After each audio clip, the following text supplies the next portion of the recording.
Dumating na kahapon yung in-order natin na Aqua Moisturizer na Whitening Vita. Sa gabi ko dapat ito ginagamit. Since kakarating niya lang, gagamitin natin ng umaga. Pwede rin naman siya umaga.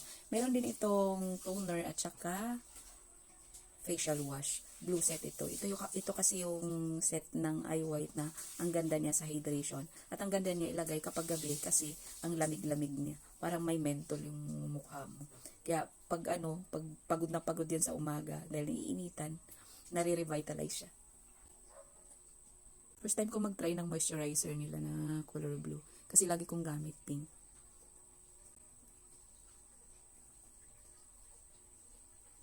May konting kapareho silang amoy ng facial cream.